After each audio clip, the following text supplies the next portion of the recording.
الحمد للہ رب العالمین، الصلاة والسلام علی سید الانبیاء والمرسلین، اما بعد۔ آج بہت ہی اہم یہ ٹاپک ہے طہارت کا۔ اکثر لوگ پریشان ہیں جی کہ وہ ہمیں کسی نے کچھ کر دیا، کیا کچھ ہو گیا، اس طرح کے معاملات ہوتے ہیں۔ اچھا، اگر کوئی پاکی کی حالت میں رہتا ہے نا تو اس کے اوپر کسی طرح کا یہ جو اثرات وغیرہ ہوتے ہیں عملیات کے، وہ نہیں چلیں گے۔ لیکن پرابلم یہ ہے کہ ہم وہ صحیح طریقے سے جو پاکی ہوتی ہے اس کو بھی یعنی کہ نہیں جانتے۔ طہارت سے کا مطلب یہ ہوتا ہے، خیر ایک شرط بھی ہے نماز کی طہارت، کہ نمازی کا جسم اور اس کے کپڑے اور اس کی جس جگہ وہ نماز پڑھ رہا ہے اس کا پاک ہونا یہ شرط ہے۔ یہ نماز اس کا نجاست سے پاک ہونا یہ ضروری ہے، لیکن کیونکہ وہ ہمیں کچھ دینی معلومات کی کمزوری کی وجہ سے اور نہ کپڑے پاک کرنے کا طریقہ پتہ ہے اور بدن پاک کرنے کا طریقہ بھی بس کرتے ہیں، یہ نہیں پتہ ہم نے فرض ادا کیا ہے، سنت ادا کی ہے، واجب ادا کیا ہے۔ تو آئیے کچھ اس کے بارے میں بھی سنتے ہیں۔ طہارت کی کتنی قسمیں ہیں؟ طہارت کی دو قسمیں، ایک ہے طہارت صغریٰ، ایک ہے طہارت کبریٰ۔ طہارت صغریٰ سے مراد تو وضو اور طہارت کبریٰ سے مراد غسل ہے۔ اگر کسی کا صرف وضو ہی یعنی کہ ختم ہوا ہے تو پھر وہ وضو کرے گا، اگر غسل فرض ہے تو وہ غسل فرض کرے گا، یعنی کہ غسل کو پورا کرے گا۔ اور نجاست کی دو قسمیں ہیں، نجاست کی طہارت کی دو قسمیں ہیں، طہارت صغریٰ، طہارت کبریٰ، اور نجاست کی بھی دو قسمیں ہیں، ایک ہے نجاست حکمیہ اور ایک ہے نجاست حقیقیہ۔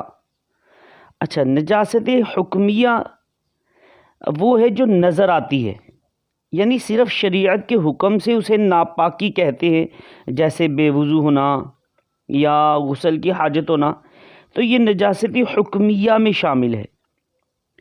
اور نجاست حکمیہ کا طریقہ یہ ہے کہ اس نجاست سے پاک ہونے کے لیے جہاں وضو کرنا لازم ہو وہاں وضو کر لیا جائے، اور جہاں غسل کی حاجت ہو وہاں غسل کر لیا جائے۔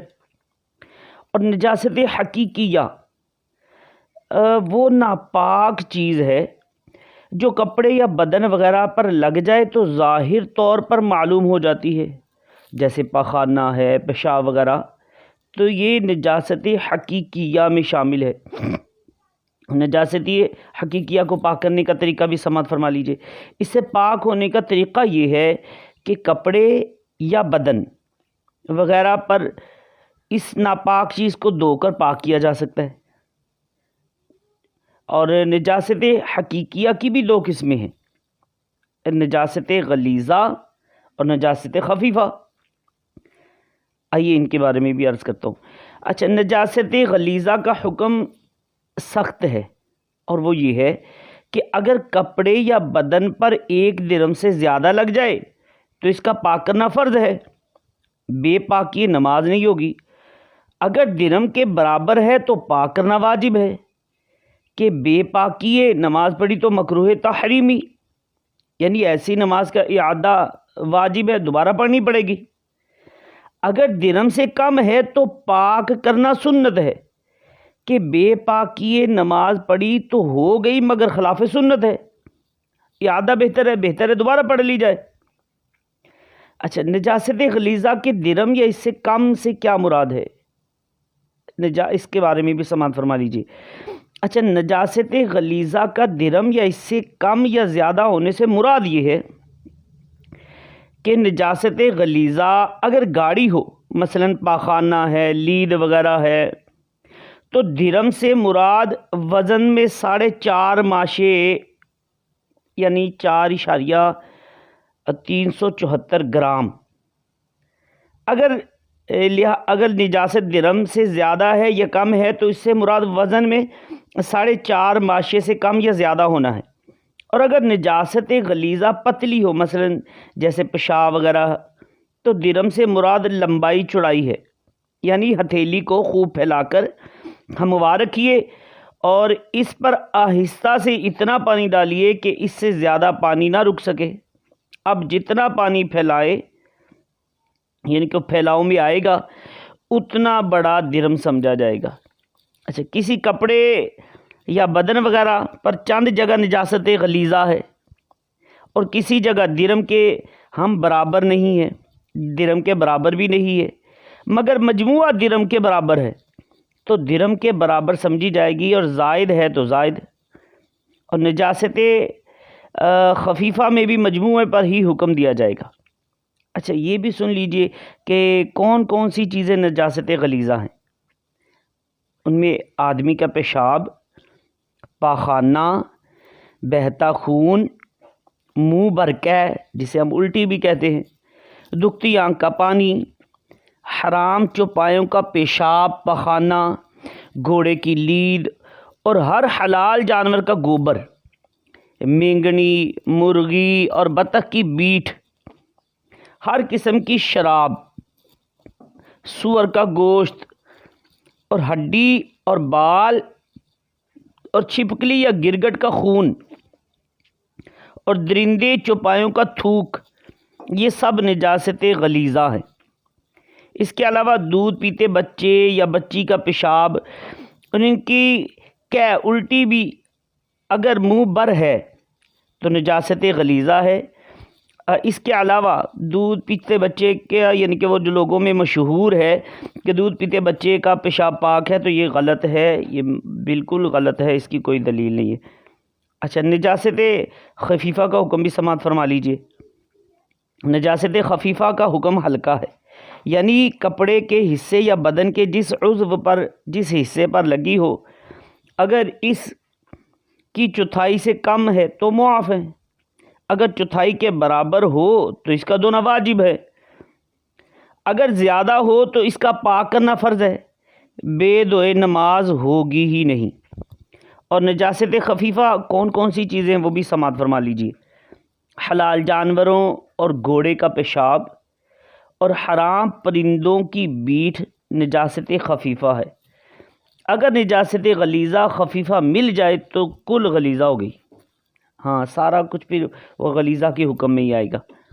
اچھا، بدن یا کپڑا نجس ہو جائے تو پاک کرنے کا طریقہ ایک بار پھر سماعت فرما لیجئے کہ بدن یا کپڑا نجس ہو جائے تو انہیں پاک کرنے کے دو طریقے ہیں۔ نجاست نمبر 1 عرض کر رہا ہوں، نجاست اگر پتلی ہو تو بدن یا کپڑا 3 مرتبہ دھونے سے پاک ہو جائے گا، مگر کپڑے کو تینوں مرتبہ اچھی طرح پوری طاقت سے اس طرح نچوڑنا ضروری ہے کہ اس سے مزید کوئی قطرہ نہ ٹپکے۔ پہلی اور دوسری مرتبہ نچوڑ کر ہاتھ بھی دھو لیجیے۔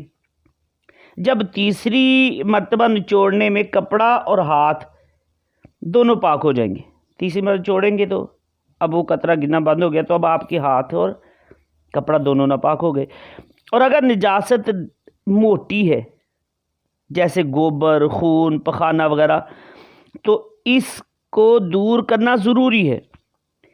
گنتی کی کوئی شرط نہیں، اگرچہ 4 مرتبہ دھونا پڑے دھونا ہی پڑے گا، مگر یہ 3 مرتبہ دھونے اور نچوڑنے کا حکم اس وقت ہے جب تھوڑے پانی میں دھویا ہو۔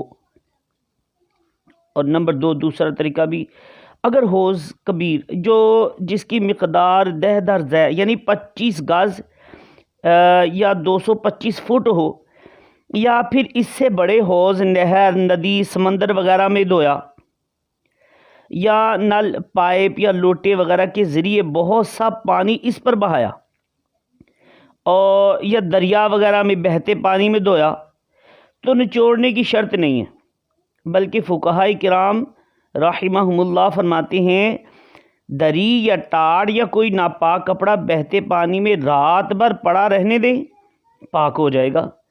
اور اصل یہ ہے کہ جتنی دیر میں یہ ظن غالب ہو جائے کہ پانی نجاست کو بہا کر لے گیا ہوگا، یہ پاک ہو گیا، کہ بہتے پانی سے پاک کرنے میں نچوڑنا شرط نہیں ہے۔ اللہ تعالیٰ کرے کہ جو عرض کیا گیا ہے، جو سنایا گیا ہے، آپ اس کو غور سے سماعت فرما لیں تو یہ بڑا فائدہ مند رہے گا، کیونکہ اگر ہمارے کپڑے ناپاک ہیں تو پھر بھی ہماری عبادت درست نہیں. اگر بدن ناپاک ہے پھر بھی عبادت درست نہیں ہے. تو اگر اللہ تعالیٰ کی عبادت کرنے میں یہ شرط، پہلی شرط ہے کپڑوں کا، بدن کا پاک ہونا، جس جگہ نماز پڑھے اس کا پاک ہونا، یہ شرط ہے. اگر یہ شرط میں کمزوری پائی گئی تو نماز درست نہیں ہوگی. اللہ تعالیٰ کی عبادت کی ہم برکتوں سے فیض یاب نہیں ہو پائیں گے. موقع ملا تو کچھ میں انشاءاللہ اور بھی اس طہارت کے بارے میں عرض کرنے کی کوشش کروں گا. اللہ تعالیٰ کرے جو میں نے سنایا، آپ نے سنا، اللہ تعالیٰ اس پر عمل کر کے دوسروں تک بھی پہنچانے کی توفیق عطا فرمائے. آمین بجاہ النبی الامین صلی اللہ علیہ وآلہ وسلم.